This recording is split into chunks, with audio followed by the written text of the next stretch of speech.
You should have already watched the previous video, looked at the illustrations, and taken some notes on what you have noticed and what you have wondered about those three characters, the village and the people, the emperor, and the lizard.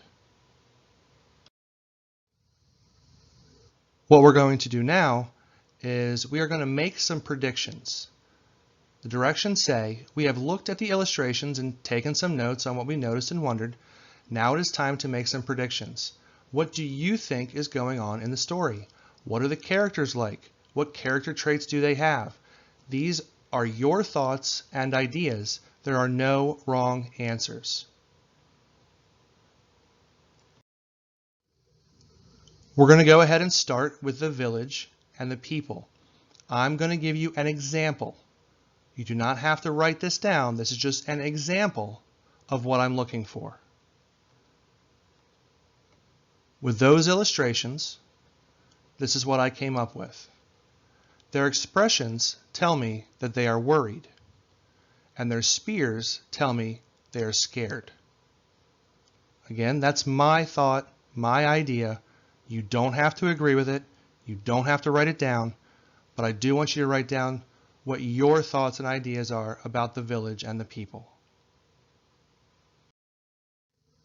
Next up is the emperor, and here's my example. Using this picture, I say, the gold color in the illustrations, the gold jewelry, and his supplies and gifts tell me that the emperor is rich and doesn't really care about whatever is upsetting his people. Again, my thoughts, my ideas. I could be wrong. You don't have to agree. You don't have to write it down. But I do want you to write down your thoughts and ideas about the emperor. My example for the lizard is using this illustration. And I say, this illustration shows him pushing on something. He is trying really hard because his mouth is open. He must be a hard worker. Again, my thoughts and ideas. You don't have to agree. You don't have to write it down, but I want you to write down what your thoughts and ideas are. These are just examples. Okay? Remember, there aren't any wrong answers. We haven't read the text yet, so it's okay if you put something down that isn't accurate. This is a prediction.